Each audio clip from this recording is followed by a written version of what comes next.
to discuss some different topics that move through Chapter 8. We covered Chapter 9 in class today, so we're going to be skipping around a little bit between Chapters 8 and 9. So right now we're going to cover 8.3, bond polarity and dipole moments. So first we're going to show a polar bond. F is more electronegative than H. So we would show that F has a slight negative charge, delta minus, because it's more electronegative. And you would look this up in the chart that's in your notes from the last video. And H would have a slight positive charge. This little symbol is called a delta. It's a lowercase delta.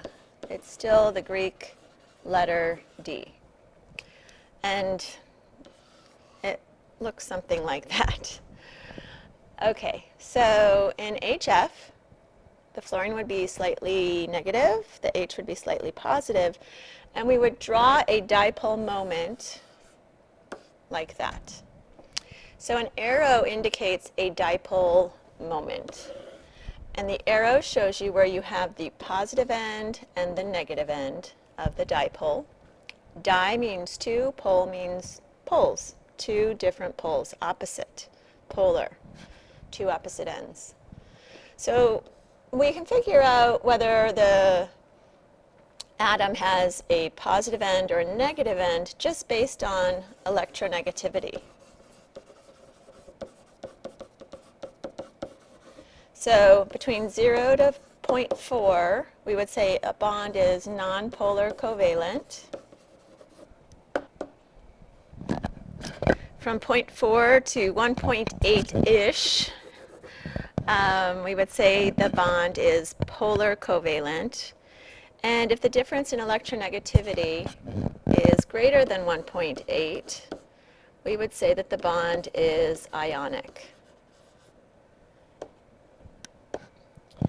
Okay, so now we need to talk about whether a molecule is polar, molecular polarity. So in order to do this, we add the bond dipole vectors. I'll show you how to do this in a moment. Don't panic. If when we sum the vectors, they begin and end at the same place, the molecule is nonpolar. We would say that the sum of the vectors equals 0. If we sum the vectors together, if the vector addition does not end where it began, the molecule is polar. So let's do some examples. Okay, first we're going to do SO3. And here I've already drawn the Lewis structure. I've figured out that the geometry for the molecule is trigonal planar, so I have drawn SO3, sulfur trioxide, in its correct molecular structure. Sulfur in the middle, oxygen's on the outside. I look up the electronegativities and I find that oxygen is more electronegative than sulfur, so I will point the bond dipole vectors toward the oxygens. And I'm going to draw each of these in a different color so that we can see how we add them up. Okay, so I've got 3 bonded atoms and I'm going to add up the vectors. So it doesn't matter what color you start with. I'm just going to start with the green because that's what I feel like. So I draw the green in the direction in which it goes. And then I have to draw, it doesn't matter actually, but I'm just going to pick the purple one. I always attach heads to tails. So I have to attach the tail of the purple to the head of the green. And notice I went in the same direction as the original purple. And now I'm going to add the red bond dipole to the 2 that I've already got up here. So the red one is that one right there. And I start at the head, and I put my tail of the new one to the head of the old one. And notice I'm starting and ending at the same spot right here. Starting and ending at the same spot. So according to our directions, if the vector addition begins and ends at the same place, the molecule is nonpolar. So I would say SO3 is nonpolar because the bond dipoles sum to 0. So if you start and end at the same place, that means that when you add the vectors, they add up to 0. And that is the vocabulary you need to use. The bond dipoles sum to 0. Okay, gotta love smartboards. So I've got SO2 here, and I'm going to show you something. You might be wondering why these red and green things are over on the side. I'll show you in a moment. SO2, oh dear, hold on. Okay, so SO2 is bent. We've already done the Lewis structure. I've already done the Lewis structure and the geometry, and I've written the molecule in its correct structure. So I'm going to take this and show S is less electronegative than O, so I'm showing a bond vector on the left side, SO. Now I've got my right vector, oops, let's just get away from there, on the right side, SO bond. So that's showing the polarity. Now I need to add up these bonds, and I'm just showing you that this right here, it's the same, I don't want that to change, oh goodness. Oh, okay. So we've got a bond that's the same size, never mind, same length, same direction. We're going to forget about that little, oh here, we'll move that over to there. Okay, and now I need to add this other vector, which you can hopefully see is the same direction, same size as our other blue vector, and I'm going to attach the head to the tail. Now, does that add up to 0? Do I start and end at the same place? No, I don't. So the bond dipoles do not sum to 0, therefore the molecule is polar. If we wanted to write the overall dipole moment on the molecule itself, this is what we would draw. Let's close that little message there. We would draw this. You start where you would have started, so right there is where I start. Right here is where I end, but you go back to the original molecule. So my overall dipole moment points downward toward the O's. That means I have a slight negative end down and toward the bottom, and a slight positive end by the sulfur. Okay, SF4. Now I didn't put all the lone pairs around the other fluorines. But sulfur tetrafluoride would give you a seesaw. And over on the left side here, you'll see, I've drawn what looks like the same geometry as the SF4, the molecule that we're seeing over on the right side. And I'm just going to rearrange these. I'm going to add them up. And you'll find out you can add these in any order. It doesn't matter. So I'm going to start with the green. And I'm going to add the red to it. We always attach heads to tails. And then this one, notice I do not start and end in the same place. Okay, so basically you draw the vector in the direction in which it would go in the bond. You connect the heads of one vector to the tail of another, add them up.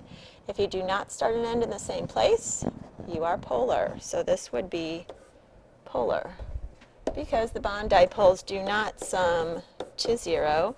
And if you were asked to draw the actual dipole moment in the original molecule, you would start where you started, end where you ended, and draw that through the central atom. It would look like this. And that tells you we have a negative charge here because the head is the negative part. And the tail is the positive part. We put this little dash at the tail to signify that that's the positive end of the bond of the dipole moment. Sorry. So this overall vector here is the overall dipole moment for the SF4 molecule.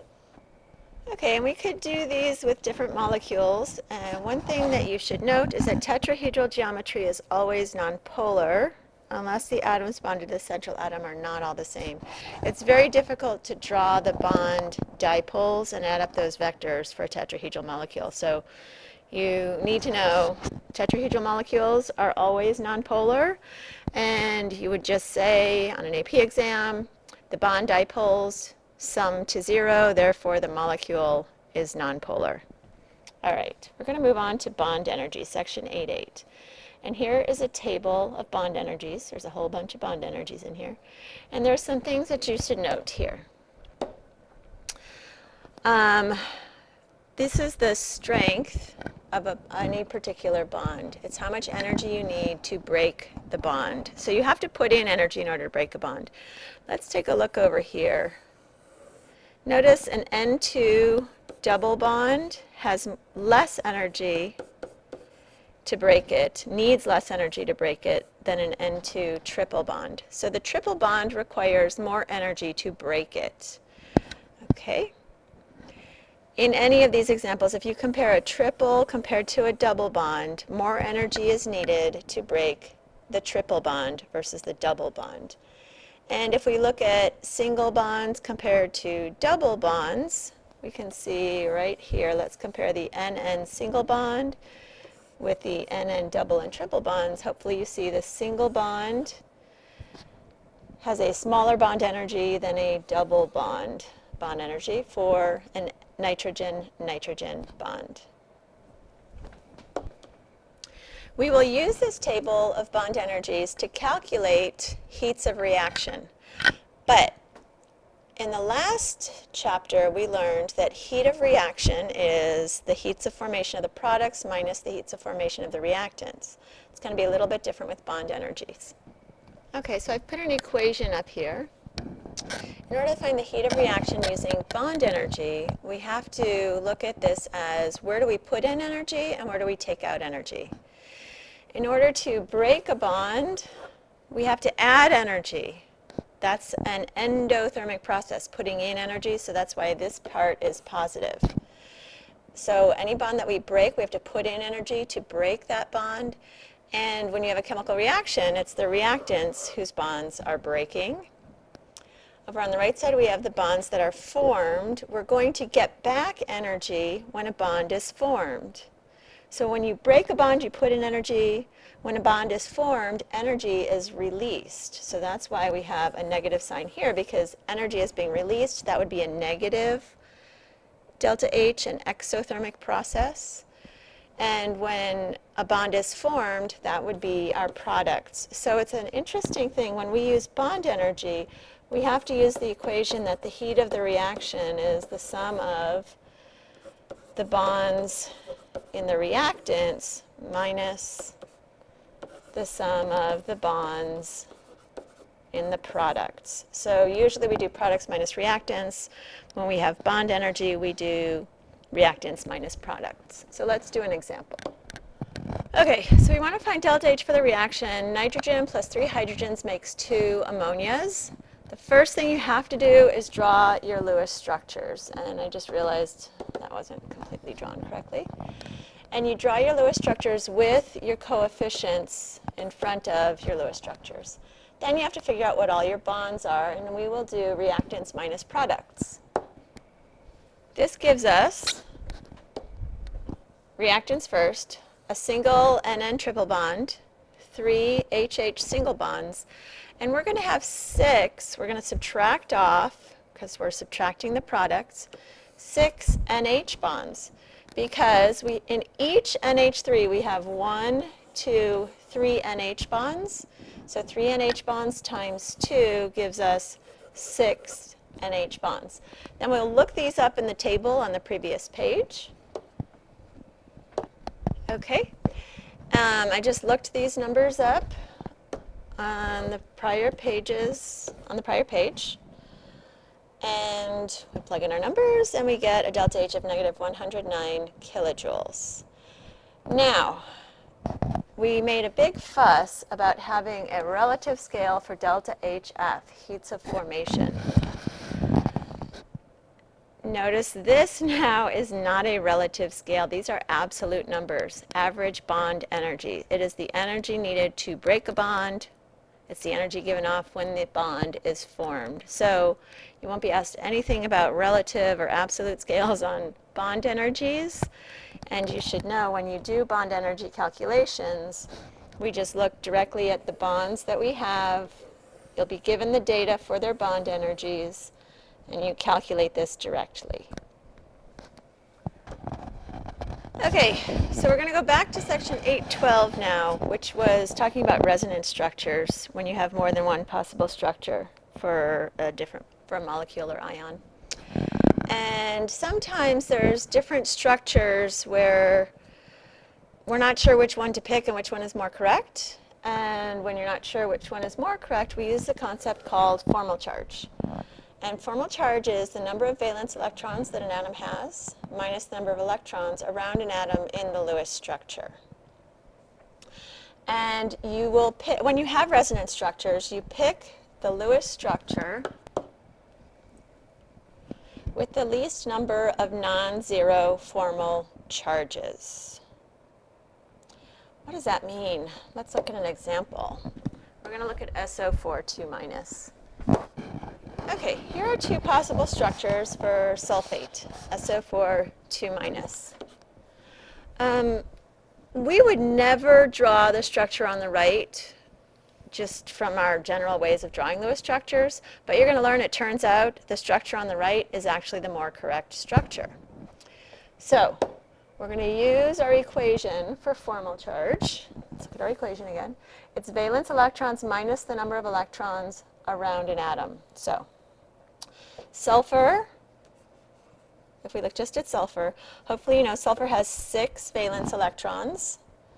And around the sulfur we have 2, 4, 6, 8 electrons, which is -2. Around the oxygen, oxygen has 6 valence electrons. Back up, I just did that wrong. Sorry. Okay, sulfur, we're going to do sulfur. We'll do it down here. 6 valence electron minus 1, 2, 3, 4, minus 4. There are 4 electrons that are attached to the sulfur, so that would give us a +2. Now let's do, each of these oxygens are all the same. Hopefully you see that. They all look exactly the same. So oxygen should have 6 valence electrons. But now let's look at which electrons, how many electrons are around each oxygen. Okay, so we'll start with the oxygen on the right. We have 1, 2, 3, 4, 5, 6, 7. -7 is -1. So the sulfur here would be 2, the oxygen would be 1, and all these other oxygens would also have, sorry, -1. All these other oxygens would also show as -1. Now let's look at the model on the right side, the possibility over here. So sulfur normally has 6 valence electrons. And let's see, on this model we have 1, 2, 3, 4, 5, 6 electrons on the sulfur, 0. We're going to check the oxygen at the bottom.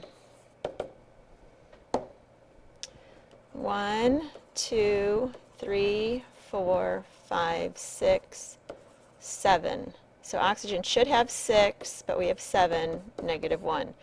And hopefully you'll see the top and the bottom oxygens are both -1, -1.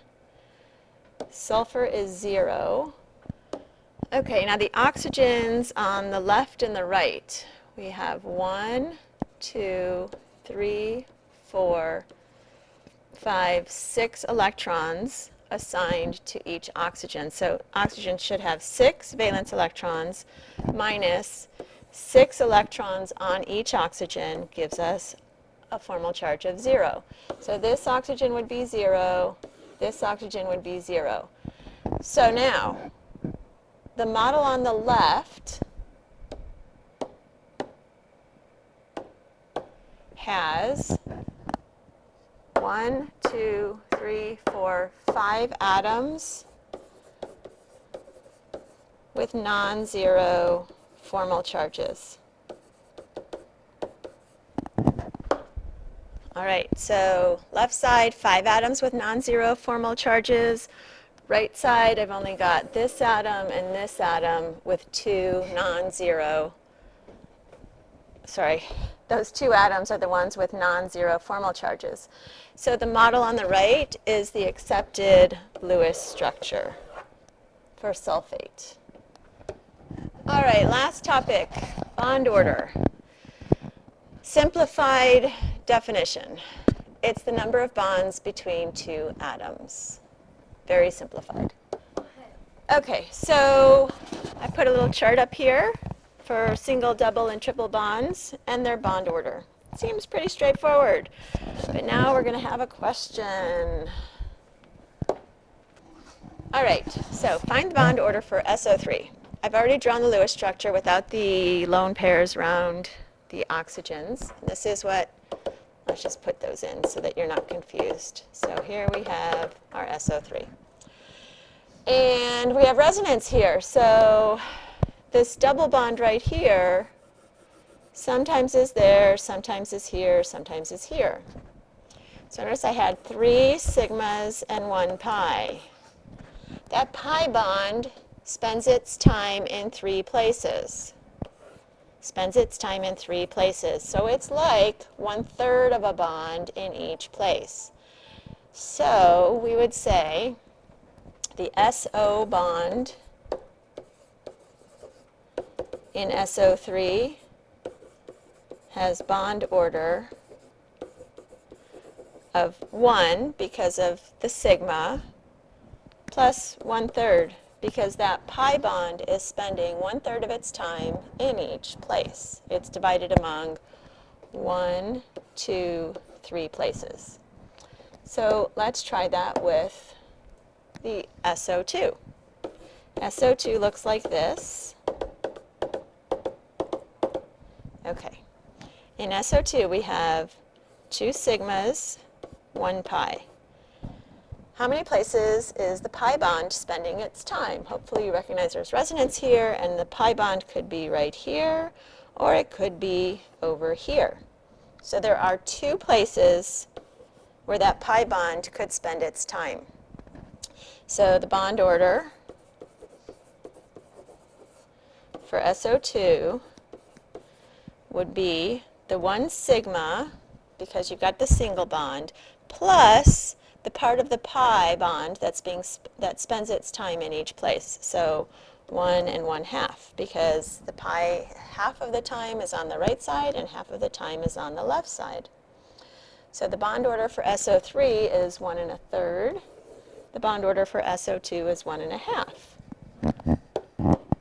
Okay, so I've inserted a table that shows you bond lengths for some different bonds.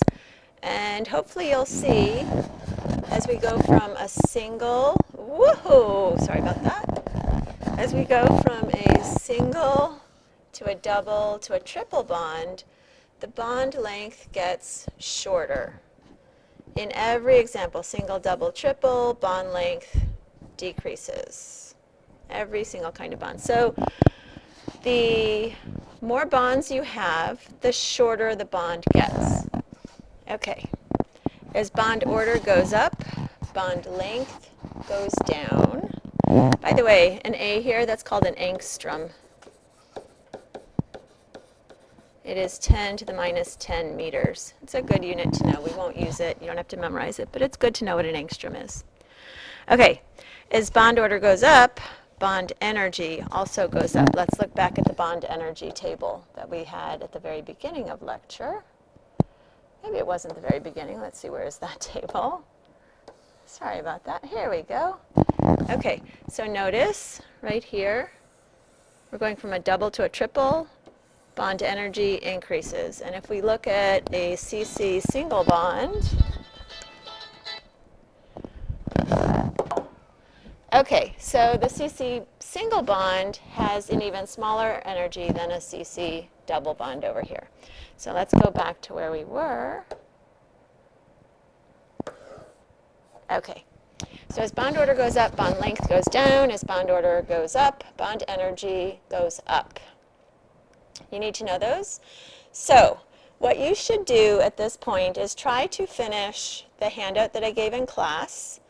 And the question about SO2 is all this. We look at bond order, and we can compare single bonds with double bonds and bonds that have a bond order that's fractional, like this, right over here. And that is it for today.